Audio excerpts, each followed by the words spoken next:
Hey, hey, hey, we are the men on the flaming pie. Yeah.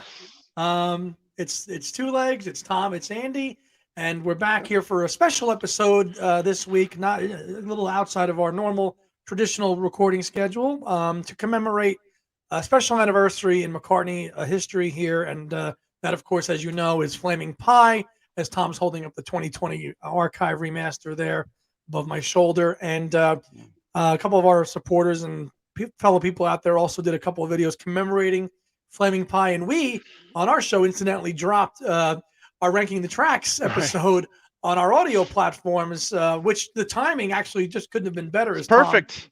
is perfect Perfect. timing. So if you Yeah. follow us on our audio platforms on Podbean, where we were in the sequence of our shows, that was the next album to drop, and it actually Mm. coincided with the 25th anniversary, which going back to May 1997. First of all, good 25 years. 25 Wow. years ago. How are you, partner?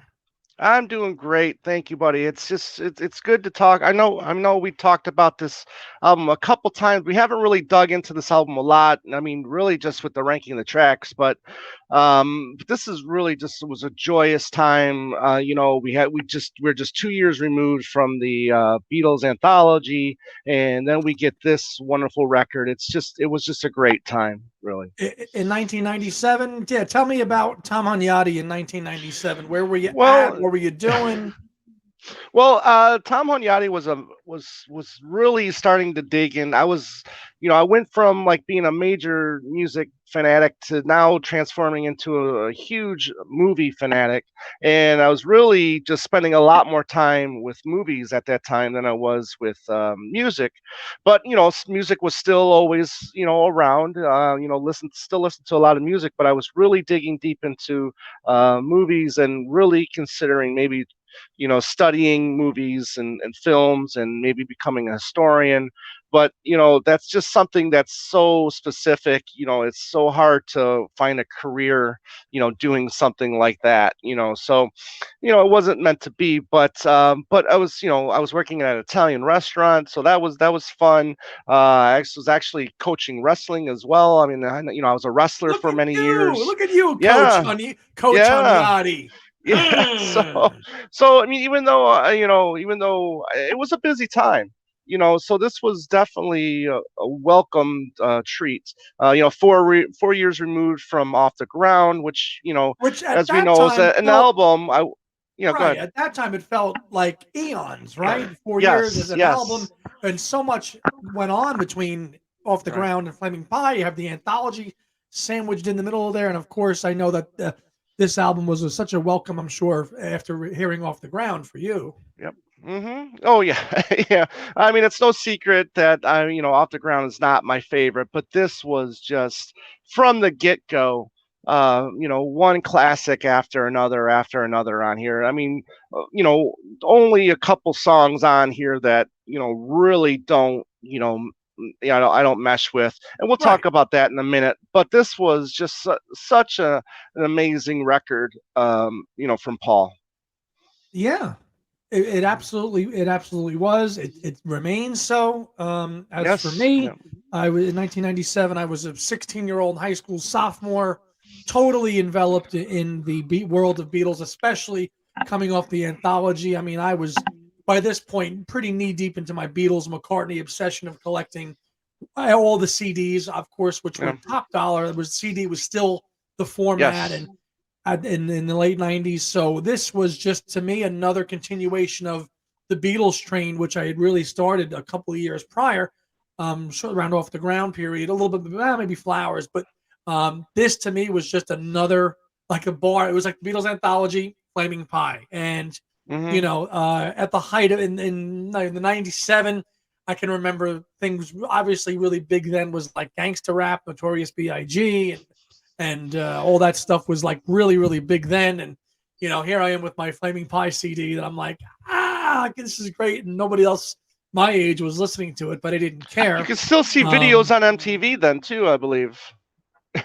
yeah, and that you bring up a great point, because that was, as people probably watching this will remember, this was another classic promotional vehicle, especially on VH1 when they did McCartney Yes. week, and there was Right. promotional videos, and they showed Rock Show, And of course, we saw that was the first time we saw an edited version of the In the World Tonight documentary, which Mm, premiered that week on McCartney Week, and that was just set your VCRs, folks, and just tape everything because it was mm, just. I mean, and they used to have the little artwork too, McCartney, McCartney Week, and right. promoting it, and then and then the town hall square with John Pugel saying it built up. It Yes. culminated in that whole week of stuff. I believe that was on a Saturday. They showed Rock Show one night.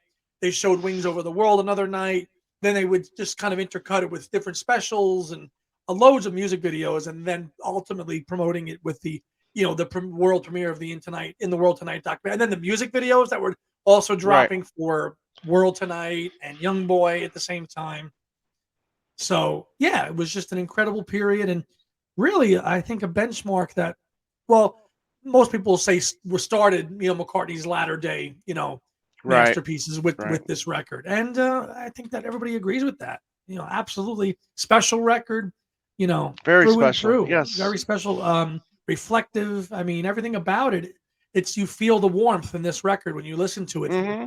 track after track. And again, some duds like you that I think weigh the album down a little bit too much, but the great on the album exceeds all that. It really does. Right. Yeah. Yeah. And it's funny because, one of the things I wanted to talk about was this is, in the past we've talked, about McCartney not really, rocking out, as much as, let's say, as he did in the 70s. He wasn't really doing a lot of, like rock and roll music. There was a couple, rockier, tracks on Off the Ground, but nothing too crazy, nothing like Junior Farm-esque, and then here, I think he tried to do that a couple times, collaborating with Steve Miller. I just don't think it really hit the mark. But I'm glad he included Steve Miller on Yeah, this album. But it's really where this album shines are the more mellow the ballads on here, very well produced, very Beatlesque, very White Album-esque. A lot of these tracks. very very White Album esque. And again, it wasn't a whole album with where it was just one style of production. Jeff Lynne's on a couple of Right, tracks, George Martin's on right, a couple of tracks. yeah, Some Paul did by himself. So right, because he didn't, as he said at the time, he didn't fancy an album totally being all produced by Jeff Lynne. So okay, but the right, tracks that work well are the ones that you talk about, the Calico Skies and the Young Boys and the Little Willows, yeah, and and all that, and obviously you mentioned Steve Miller. He does a great job on Young Boy playing that that solo, which I think yeah. is Steve Miller, right? Isn't that Steve Miller on Yeah, that, that's not Steve Paul? Miller. I mean, and that's a great. That's where that collaboration really shines. He also does guitar and If You Wanna, I believe, as well. Where for me, that's the best part of the instrumentation is the best part of that song. Lyrically, it really doesn't do much for me. Right, You but know, it's but good chops on it. Right. Yeah, exactly. So, but like you said, I mean, production-wise, Jeff Lynne, he's not all of here, but the fact that he included Jeff Lynne on the production on this, I think says a lot. I think that, recognizes Jeff Lynne as one of the top producers at that time because he was. I mean, the man was on a hot streak producing records. During that point in time, the late '80s, early, throughout the '90s, Jeff Lynne Everybody, he was was Tom great. Petty. He was producing Yeah, Full Moon the Fever for Beatles, Tom the Petty, the Beatles, Threedles, the yeah, Threedles, and well, yeah, come off of that and go work with Paul on a solo album. And let's not, historical context. Obviously, this is Paul's final album with Linda, and right, that right, alone, and I think he's the archive edition sitting up there just does such a great job. And by the way, right. our last archive edition to date, how scary is that? That's almost 2 years now. Right. 2 years ago now. I mean, hopefully, with this new tour book, there's that little keep looking at the McCartney.com Oh, for we'll look. updates. Oh We'll be yeah, we'll keep looking. looking. I mean, we've been doing that for the last 2 years, so don't But worry about that. But you bring up a good point with the Linda factor, and I think if there's anything missing, and say what you want about his voice now, but if there's anything missing, I think that a lot of people talk about. I mean, it's we tease her about her voice, but her voice just adds so much. I mean, the layers or the texture. I mean, of her voice. I think it just really, adds something to his albums, and I think it's something that's her voice is missed. missed. On his album, yeah, very much so. Even on these songs, in her failing Right. health, that her backing vocals contribute, Heaven on Right. a Sunday, Yeah. and songs like that. They're there. And again, she was not Right. going to be a lead vocalist, but the sound that she contributed and what she brought to Paul's music Right. in Wings and outside of Wings, like on this record, is clearly evident when you listen to it. And it's what everything that he wanted it to be. It's organic. It's homemade. You can almost say it's a better made McCartney. From the very McCartney was very homemade. This is Right. very homemade. But obviously upped a little Yeah. bit.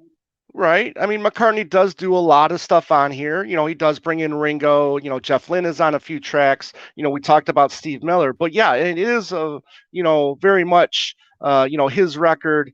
He does a lot on here. And I think this was also the first appearance of James on a Paul record. So Yep. you got that as well. So it's definitely a family affair as well, if you want to call it that. So, yeah, again, very personal record. Again, it's a well-produced record. I don't think it's like overproduced, as sometimes, a McCartney record can be. But this is just, I think everything just meshed well here for this And album. even the songs that require a little more of the classier production, it's understated. Right. Like the Some Days is very Right. understated production Right. with George Right. Martin with the orchestra. It's very understated. Right. Beautiful Night has the orchestration, but it's not. Right. But It's not. it's where it's need to be. It's where it needs to be. It's not like some bigger thing. It is a bigger thing, but it's perfect in a way. I mean, it's not overproduced. I mean, they could have added layers upon layers upon layers on that song, but they didn't. They kept it more laid back, and then George did a masterful job adding orchestration where it needed. Would you agree that Beautiful Night is the cornerstone track on the whole album? Or none? Absolutely. Beautiful Night is the masterpiece on this record, and I definitely am very happy. I mean, obviously we've heard the bootlegs, we've heard the origins of Beautiful Night, and just so thankful that he waited on this track and brought it back for this album, and gave it the attention, the detail that it needed, and such a beautiful song. And so nice on the archive edition to hear a couple different run-throughs. You hear a 1995 Right. work in progress demo of it with Right. Ringo in the fold, and that, I mean, Right. that's, I think, one of the tracks I think we both went straight right to first. Let's hear that Absolutely. one. We knew Right. we knew how it sounded in '86 when he worked on it and revisited it. What did it sound like? And we Right. got that on that edition, which is just it's and again, the content on these sets, and Flaming Pie, I don't think we were really ready for it in 2020, but we got it, and it does not No, we got disappoint. it. Yeah, no, this was I mean, it's magnificent. It was just really, we talk highly about Flaming Pie, but it's, I mean, I'm sorry, no, Flowers in the Dirt, and a lot of people talk highly of Off the Ground too, but it was more like a, adult contemporary kind of Adult sound. contemporary and Right. more slick production on those records. Right. This one has a little bit more rawness to it, I think. A little bit more, it's not as, slick of a DIY. production, So I it's don't very think. DIY, organic, rude, if you want to call it, rude studio. Right. Yeah. I mean, very well, very heavily influenced from, doing the Beatles anthology, I think. And I think course. that is one of the great aspects. I mean, I think with this, he realized that he can go back to his roots. He can maybe steal from himself, if you will, or borrow. Listen, the opening track, the song we were singing, that reeks of nostalgia. Right. There's a song that sums up what he was doing the last few years of his life, tied up with the Beatles and reflecting on the Beatles and getting together with George and Ringo and George Martin to do Free as a Bird and Real Love. That, after 25 years since 1970, is cathartic. I'm sure it was very cathartic for him. And I'm sure, because he was painted as the devil who broke them up, I'm sure he loved getting together. And, of course, he wanted to do the third song now and then, but George 86'd it. So I think the Beatles anthology thing brought a lot of closure to Paul, and that's this album is the overflow of that feeling and that emotion. Right. So Yeah, I just cannot agree. believe it's been 25 years. Yeah. I can remember it like yesterday. Right. Yeah, Unintended. no, I mean, yeah, it was, yeah, went to a store called Media Play that we had in the Midwest, and went there as soon as it opened, got the album, and went straight in the CD player, and hadn't looked back, and he still will do a few songs from this live. I mean, he'll do a Flaming Pie live from time to time. He does a Calico Skies. Calico That's it, Skies though. from time to time. So but there's so many other songs here that would work great, live. A Sure. Little Willow I think would work great live. World Um, Tonight. the World Tonight would work great live. Young So Boy. they're Great Day would be a great little acoustic number to do live. So I think Young Boy would be a great. Young Boy has enough energy to be a concert yes. song. It Right. really Oh, does. absolutely. Absolutely. I think people would be very excited if he would do like a Young Boy live. A lot of great energy on that song. A lot of great energy on that song and a great message. And of course, that's Right. featured in the film Father's Day, if you can recall that. Oh, featuring Paul Right. McCartney's Young Boy from his recent album Flaming Pie. Right. But the Flaming Pie. promotion at the time, I remember he went on Oprah to promote it, Mhm. and he had the video screens with him playing all the instruments, him on the drums, him on the bass, him on the, Right. and then playing with himself. That was pretty cool, at the Right. time. And I think that's where the video Little Willow premiered, was on the Oprah Winfrey show.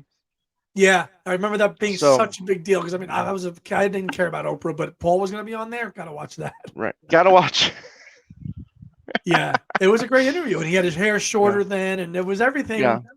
It was Paul aging gracefully and doing a Right. good job at it, and then Right. that's why I think this album really, to me, it's a closing on one phase of his Chapter. one chapter of Right. his career, because after Linda, things change and he comes out with a totally different. Flaming Pie to me is the end of one era of his career, and Okay. Right. but that I've always thought of it that way, and I always will, because once Right. she was gone, things changed, and the music obviously was still great. He did great albums, but to Right. me, that magic and that feeling was never going to be the same after Flaming Pie, for me. Right. No, I agree. I agree. I mean, once that part of it, once that Linda aspect is gone, Because you she was know, yeah, so Wings solo. She was so a part of what he made him right, up and helping him become a musician and getting out of the Beatles thing and building up Wings, and their relationship and their life was so beautiful, really, to see mhm, that. So obviously, when she passed, things were going to be different, and that's why I just think that it's a great album to look back on and a legacy, really, that she right, left. yeah. I mean, what are the standout tracks here for you? What are the must listens to? I mean, I know this is like an album that I usually don't skip anything, even though I do think there's a couple clunkers on here. But I mean, when you grab the CD, I mean, what are the ones you're really excited to hear? Young Boy, Song We Were Singing, Calico Right. Skies, Flaming Pie, Little Willow, Beautiful Yeah. Night, Great Day. Those are the ones I'm jumping to. I'm jumping to first. I love, and Right. someday, obviously, some days, I Yeah. dig Souvenir, but it's not a super favorite. But those are the ones I'm going to go to right away. Right. You? Yeah. The ballads here for me are some of his best. I love, having on a Sundays. I do love Souvenir, Little Willow, Calico Skies, Some Days. For me, I really just, the ballads are for me are where it's at on this album. I do appreciate the more up tempo, songs like Flaming Pie, and songs we were singing, and Young Boy. But I think they just are missing a little something. But for me, those ballads, when he still has such a great, powerful voice, and then to top it off with "Beautiful Night," Huh. is just And he see again, sequencing is cool because he places that towards the backer half of the latter half of the right, album. Big finish, all that that jam at the end with Paul and Ringo right, on your way, and then we on your close way, it on your way, and then we close it out with a right, nice little acoustic Great Day. Perfect, right. Yeah. perfect Which I'm ending. kind of warming up to as a closer. For a while ago, I used to think, why would you do that? I mean, Beautiful Day is such a great, in my mind, it's such a great closing song. Why would you go ahead and just, then give Throw us a little some. ditty, a little 2-minute ditty, after that, Yeah, but I'm warming up to the thought of Great Day closing the yeah. album. Got a quick little show and tell here. I got a club sandwich issue Ah, there you go. of Yeah. Flaming Pie, and they did such an awesome job Mm. on this issue. I mean, so just like full on track details and stuff about the whole album, and even I think I'm so prolific. And let's not forget during this time before the album came out is when Paul was knighted too. Right. That's when he got knighted. So 97. I think that was in February of 97 or March of 97, and Flaming Pie comes out in May. See, so it was all around the same time, spring of 97. So a lot of other projects he was working on at the same time, during this album. I mean, he's finishing up, a few Linda tracks. There's, life. you got the Ballad of the Skeletons that he's doing. I think he's working on Standing Stone as well. All at the same time. Yeah. And then the second Fireman album, Rushes, I think was right after this. So I mean, so many different things going on at the same time. Tropic Island Hum too. Tropic Island Hum, absolutely, good point. Yes, so the man was busier than ever at that point in time. I will say, all right. So if you had to look at the two, so we did two videos for the World Tonight. I think the one with the spinning umbrella is crap, but the black and white one with the boombox is cool. Yeah, no, it's fine. I mean, I don't really, I'm not the biggest fan of those two videos, but I mean, yeah, that black and white one I think was a little better. more fun. I like when he's on the public phone and he's singing into the phone. Yeah. Yeah. Yeah, and that's fine. That's fine. I think he just shot that with a couple of kids. I think that they were just walking around. I think it was I think it was Mary's husband that shot that. I think he was the director. No, he did the one with the umbrella. I think somebody else did the one walking around in black, one late night, which I think was just one to get. I have to look at the notes, but right. Yeah. So you had two videos for that. You had a video for Beautiful Night. Which was Linda's last appearance in a video. Yeah. With Ringo and the guys on top of the roof playing. Yes. And that's a cool little video with a story. Again, I love when music videos tell a story within the video. That one does very well. Classically, black and white. Little Willow. And then Little Willow. Right. I want to say that there was a video for Young Boy, but no, I don't think so. But again, good stuff, like you said, with the Beautiful Night, a story being told, along with the video. I think it's one of his better, videos during the second half, of that period of his career, So yeah, really good stuff. I enjoy that video, but honestly, I enjoy the video of Beautiful Night when they're working on it in the World Tonight documentary. Right. Behind the mixing console with Jeff Emmerich. And then he's with George Martin, and you've seen the strings come together. And then you see, honestly, one of the most kind of touching moments in the whole thing is you see Paul and Linda singing together, And again, that's what I even get goosebumps thinking about it now. That to me is more, I mean, the proper music video is awesome, but the music video that accompanies Beautiful Night in the World Tonight documentary is so much more moving and emotional, in my opinion.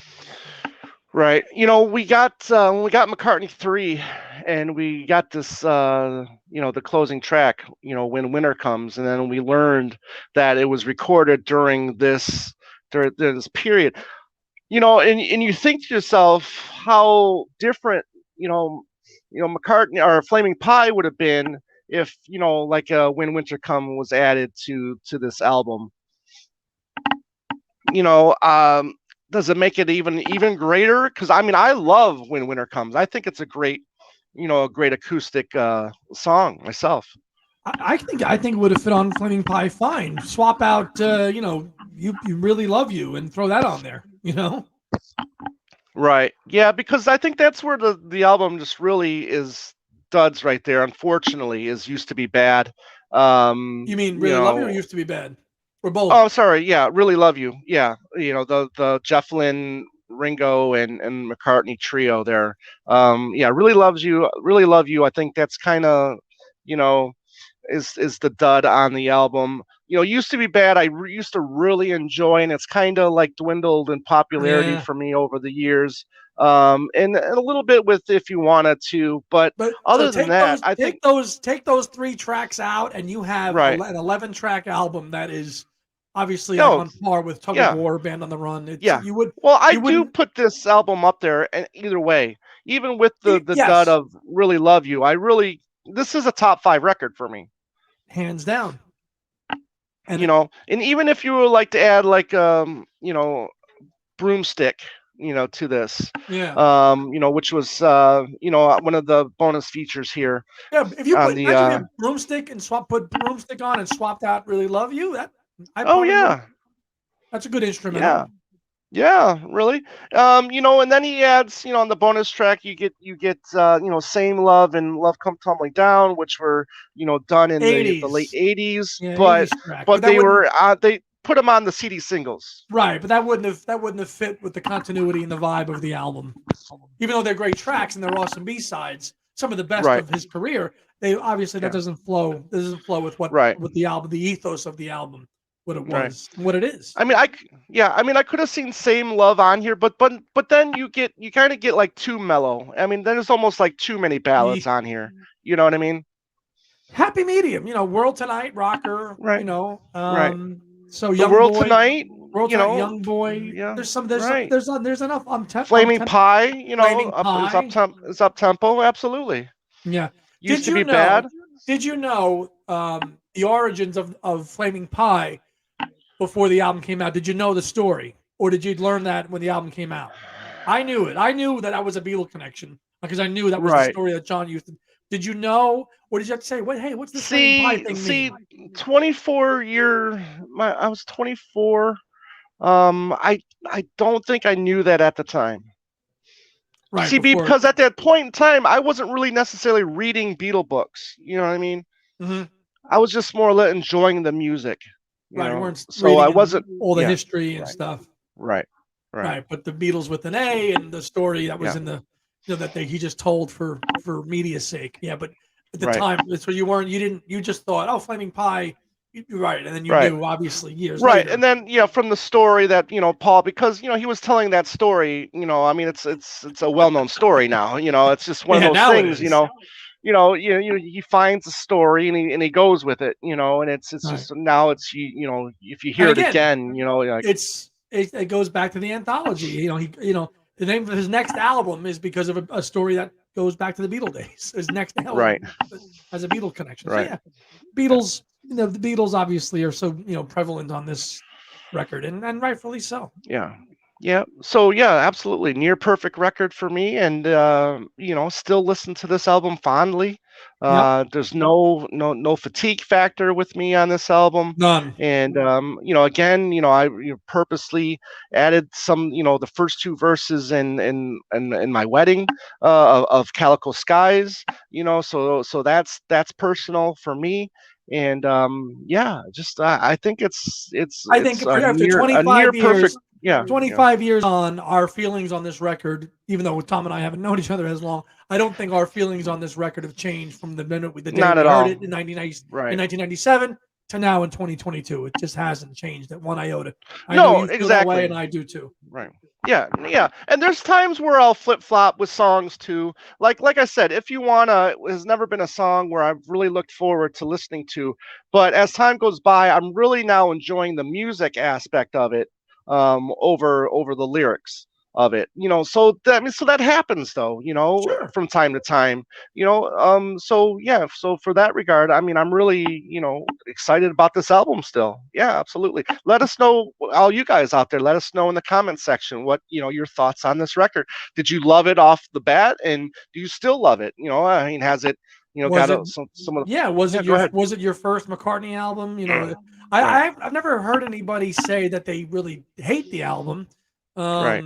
or dislike it. I think praise is widely universal for Yes. most people. Maybe they don't like it as much, or maybe they like Chaos better. Or I've never heard anybody say they like Driving Rain better than Flaming Pie, though. Nor I don't think you ever will either. No, no. So Yeah. no. So we wanted to kind of get together and do a little quick, Yeah. 25th anniversary to an album that is near and dear to Tom and my hearts, and I think I know Right. most of everybody out there too. And 25 years, salute, Flaming Pie, and may it bring, 25 more years of happiness to everybody Yep. else out there. So, Absolutely. all right, everybody, thank you very Yep. much, and we'll see you on the next episode of Two Legs. Take care.